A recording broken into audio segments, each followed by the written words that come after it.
dan syukur kehadirat Allah Subhanahu wa Ta'ala, Tuhan yang Maha Esa, yang mana pada pagi hari ini kita masih diberi limpahan rahmat, nikmat baik kesehatan maupun kesempatan, sehingga kita dapat mengikuti kegiatan audit stunting dan manajemen kasus stunting melalui diskusi panel manajemen tingkat kabupaten di Kabupaten Toli-Toli pada hari ini Selasa tanggal 13 September tahun 2022 dimulai. Kita semua, Om Swastiastu, Namo Buddhaya, Salam Kebajikan. Sebelum saya membacakan sambutan Kepala Perwakilan BKKBN Provinsi Sulawesi Tengah, terlebih dahulu saya menyampaikan permohonan maaf beliau karena sesuatu dan hal yang beliau tidak bisa meninggalkan yang sama-sama pentingnya harus dihadiri. Maka pada kesempatan ini kami menyampaikan permohonan maaf sebesar-besarnya. Dan saya yang diberi tugas untuk membacakan sambutan Kepala Perwakilan. Izinkan saya untuk membacakan sambutan beliau. Audit kasus stunting merupakan salah satu kegiatan prioritas. Adapun tujuan dari pelaksanaan audit kasus stunting ini adalah mengidentifikasi risiko terjadinya stunting pada kelompok sasaran. Yang kedua, mengetahui penyebab risiko terjadinya stunting pada kelompok sasaran sebagai upaya pencegahan dan perbaikan tata laksana kasus yang serupa. Yang ketiga, menganalisis faktor risiko terjadinya stunting pada balita, stunting sebagai upaya pencegahan, penanganan kasus dan perbaikan tata laksana kasus yang serupa. Yang keempat, memberikan rekomendasi penanganan kasus dan perbaikan tata laksana kasus serta upaya pencegahan yang harus dilaksanakan. Sambutan Bapak Wakil Bupati Toli-Toli selaku Ketua Tim Percepatan Penurunan Stunting Kabupaten Toli-Toli yang kami hormati Bapak Muhammad Besar Bantilan, kami silakan. Puji syukur kita panjatkan kehadirat Allah Subhanahu wa Ta'ala, Tuhan Yang Maha Esa, karena kita masih diberi kesehatan dan kekuatan untuk hadir di tempat ini dalam rangka mengikuti acara pembukaan audit kasus stunting dalam keadaan sehat walafiat. Hadirin undangan yang saya hormati, peningkatan kualitas manusia merupakan salah satu misi dengan salah satu indikator dan target prevalensi stunting pada balita. Peraturan Presiden Nomor 72 Tahun 2021 tentang percepatan penurunan stunting telah ditetapkan 5 strategi nasional dalam percepatan penurunan stunting, yaitu yang pertama, peningkatan komitmen dan visi kepemimpinan di kementerian, lembaga, pemerintah daerah provinsi, pemerintah daerah kabupaten kota, dan pemerintah kampung atau desa.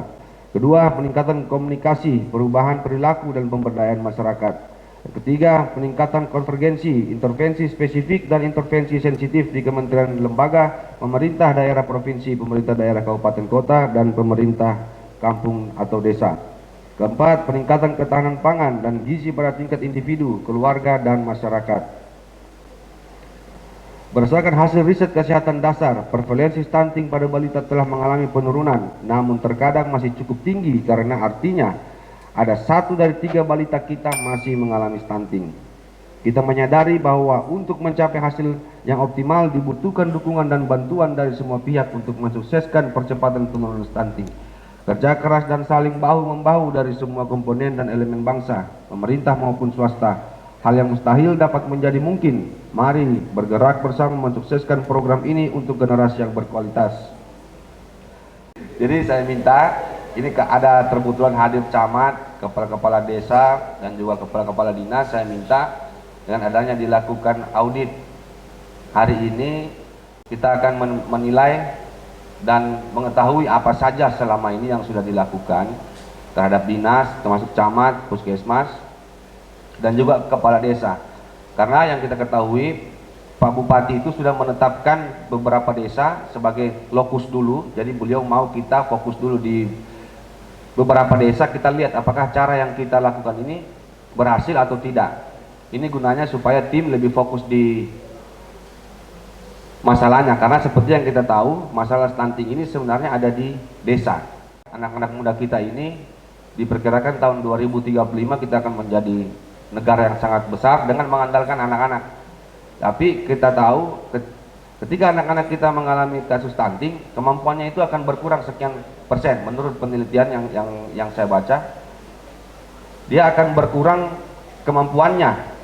Nah, sementara seperti tadi yang sudah disampaikan, anak-anak kita inilah yang menjadi tulang punggung kita ke depan. Demikian beberapa hal yang dapat saya sampaikan. Melalui kesempatan ini kita berharap agar saling memberikan masukan dan arahan serta bimbingan, terutama terkait program kerja dan arahan kebijakan yang diperlukan dalam upaya penurunan angka stunting di Kabupaten Toli-Toli. Akhirnya dengan mengucapkan Bismillahirrahmanirrahim, kegiatan audit kasus stunting saya nyatakan dibuka dengan resmi. Semoga Allah Subhanahu wa taala, Tuhan yang Maha Kuasa, senantiasa meridai usaha kita sekalian. Amin ya rabbal alamin. Sekian dan terima kasih. Wabillahi taufiq wal hidayah. Assalamualaikum warahmatullahi wabarakatuh. Shalom, Om Santi Santi Santi Om. Namo Buddhaya, salam kebajikan. Nah, kondisi ini ingin kami sampaikan bahwa yang kita bahas hari ini adalah 3 kasus yang sudah kami dapatkan. Mudah-mudahan di 3 kasus ini akan menjadi acuan ataupun menjadi contoh bagaimana penanganannya dalam permasalahan yang nanti akan kita bahas.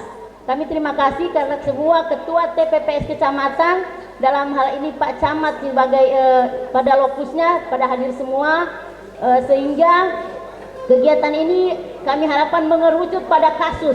Jadi kasus ini akan kita bahas penanganannya seperti apa, tindak lanjutnya. Terima kasih kepada para pakar. Pakar ini juga masuk dalam tim audit kasus stunting. Yang terhormat Ibu Dr. Rosmina SPOG, yang terhormat Bapak Otto Palinggi dari ahli jiwa, kemudian ada dokter anak. Di sini kami akan memaparkan berdasarkan kasus masing-masing. Jadi kami mulai dari pemaparan pertama, hal-hal apa yang ingin dibicarakan pada pagi hari ini. Mudah-mudahan kalau tidak panjang urusannya Bapak Ibu, kita di sini hanya pada permasalahan kita diskusi. Jadi silahkan Bapak Ibu, ada hal-hal kondisi lapangan yang didapatkan kita diskusikan pada pagi hari ini. Jadi untuk mempersingkat waktu, pemaparan akan disampaikan oleh Kepala Dinas Pengendalian Penduduk dengan hormat Ibu Hajah Husna Leli Bantilan SOS MM. Waktu dan tempat kami persilahkan. Selamat pagi, salam sejahtera untuk kita semua. Yang saya hormati Bapak Wakil Bupati Toli-Toli, yang saya hormati Bapak Wakil Ketua DPR Kabupaten Toli-Toli, yang saya hormati Ibu Ketua Tim Penggerak PKK Kabupaten Toli-Toli, Bapak-Bapak Forum Forkopimda, Bapak Kajari, Bapak Kepala Pengadilan yang saya hormati, beserta seluruh peserta audit stunting yang saya hormati pula Ibu Kabid KB perwakilan perwakilan BKKBN Provinsi Sulawesi Tengah beserta rombongan. Bapak Ibu yang saya hormati, pada kesempatan kali ini mungkin kami akan apa itu audit stunting. Audit stunting itu kami sehubungan dengan Pepres 72 tahun 2021, kami merupakan BKKBN Pusat, Kepala BKKBN Pusat merupakan sekretaris pelaksana dari TPPS yang dibentuk berdasarkan Pepres nomor 72 tahun 2021. Dalam Pepres itu ada juga tim audit stunting. Audit stunting itu bagaimana kami di situ sebagai kami sebagai ketua untuk tim audit stunting secara keseluruhan, secara kabupaten, secara seluruh Indonesia. Kami merupakan ketua tim dan wakilnya Kepala Dinas Kesehatan, ya.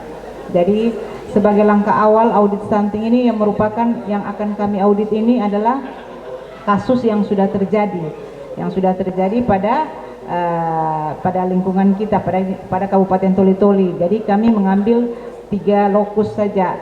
Lokusnya itu 3 kecamatan yang 10 lokus. Jadi ada kasus dari Kecamatan Dampal Selatan, dari Basidondo, dan Dondo. Mungkin yang kami ambil terdekat karena kami kemarin Bapak Ibu sebagai pemberitahuan bahwa kami sudah mengadakan audit pra-audit duluan.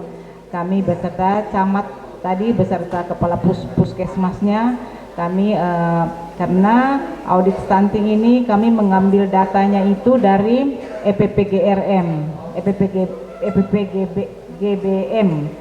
elektronik pencatatan pelaporan berbasis masyarakat. Itu yang kami datanya itu dari situ, jadi biar anak itu ada anak kasus yang di kabupaten di Baulan tapi dia tidak tercatat di EPPGRM sebagai stunting, ya belum bisa kami audit. Jadi yang kami audit ini yang sudah tercatat pada EPPGBM beserta LC Mil untuk Catin dan Google Form untuk ibu hamil dan ibu menyusui dan anak baduta di bawah. Salah satunya itu yang sangat berkaitan dengan jiwa adalah pengasuhan yang tidak baik. Ya, kita akan coba kupas sedikit nanti, saya memberikan pandangan tentang apa sih yang dimaksud dengan pola asuh dan itu sangat berpengaruh pada terjadinya stunting. Oke, lanjut. Nah, ini kerangka penyebab stunting. Ada 3, penyebab mendasar, penyebab tidak langsung, dan penyebab langsung.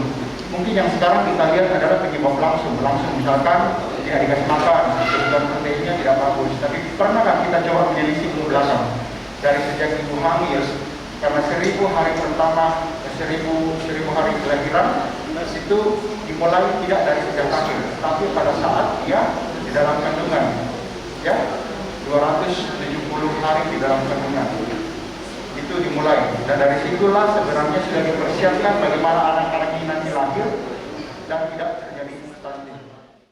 Saran kami memberikan makanan kandungan energi 400 kilokalori dengan 12 gram protein selama paling sedikit 90 hari, jadi 3 bulan dipantau. Nah, ini menjadi tanggung jawab bersama, mulai kalau pemberian makanan tambahan mungkin di bawah puskesmas, ya puskesmas atau bidang koordinasi di bidang koordinasi yang membawahi atau yang menangani langsung pasien tersebut. Harapan kami 90 hari kemudian kita nilai apakah ada perkembangan. Satu harapannya ada. Kemudian pemakaian atau KNS ibu hamil kita pantau dari situ selama dia melakukan kunjungan. Tentu makanan saran kami selanjutnya adalah makanan bergizi seimbang dan kontrol kehamilan minimal 6 kali selama kehamilan. Ya, ini. Jadi saya setuju sekali bahwa stunting itu pada saat berat badan berdasarkan usianya di bawah -2 standar deviasi. Tapi tidak semuanya -2 standar deviasi kayaknya itu stunting. Oke? Kaitan stunting dengan 1000 hari kehidupan. Sorry? Ya, jangan lupa kita sangat kaitkan antara stunting dengan 1000 hari kehidupan. Karena definisi stunting itu sendiri yaitu suatu gangguan perkembangan dan pertumbuhan yang dialami secara kronis karena adanya gangguan malnutrisi yang berkepanjangan. Jadi stunting ini merupakan dampak. Tidak bisa lagi orang jadi pendek, anak-anak jadi pendek. Dia butuh waktu yang panjang. Butuh waktu yang panjang itu pada saat 1000 hari kehidupan. Pada saat 1000 hari kehidupan itu dimulai dari 9 bulan kehamilan. Dari pada saat terjadi kontraksi, sperma ketemu ovum di situ mulai 1000 hari kehidupan sampai dengan tahun pertama kelahiran dan tahun kedua kelahiran. Dan pada 1000 hari kehidupan itu terjadi proliferasi neuron, di mana sel-sel saraf akan menjadi lebih kompleks. Oke? Dan periode otak paling rentan terhadap kekurangan nutrisi. Jadi kalau misalnya 1000 hari kehidupan kita lewatkan, maka gangguan biologis di saraf anak-anak itu menjadi irreversible. Pada saat stunting, data menunjukkan bahwa anak yang stunting IQ-nya akan turun 10-15. Kemudian BPJS, nah ini tata laksana tidak memiliki fasilitas rujukan. Ini bisa lagi-lagi dinas kesehatan, karena memang dinas kesehatan ranah sensitif, penyebab langsung yang harus menyasar langsung sasarannya ini nih. Jadi gawean dinas kesehatan. Kemudian KIA ada miss nih di bawah di lapangan. Kenapa sampai bapak ibu yang punya balita ini atau ibu hamil tidak punya KIA? Padahal di KIA itu sudah ada jelas juga tumbuh kembangnya. Kita bisa koreksi loh di situ dengan sangat mudah. Kan kalau tadi dari hematologi, hormonal dan lain sebagainya itu butuh pembiayaan besar. Tapi ini untuk mengoptimalkan KIA itu bisa dalam sama sudah ada tumbuh kembang. Anak yang usianya 6 bulan itu sudah harus merangkak. Anak yang umur 8 bulan sudah ada ngoceh 2 kata. Nah itu bisa jadi indikator. Kalau kita punya anak-anak di bawah 3 bulan berturut-turut tidak naik kenaikan berat badan, kemudian sudah di situ dengan min 2 standar deviasi, oh berarti ada masalah nih. Tapi kalau pada fase di 1000 hari pertama kehidupan dia masih bisa catch up, masih bisa nih mengejar. Kita belum bisa masukkan targetnya dia atau di ponis stunting karena itu masih masa pertumbuhan dan perkembangan. Tapi pendekatan kita kenapa istilahnya stunting untuk min 2 standar deviasi untuk memudahkan pencegahan. Jadi warning nih, warning kayak tadi kan ini silent banget.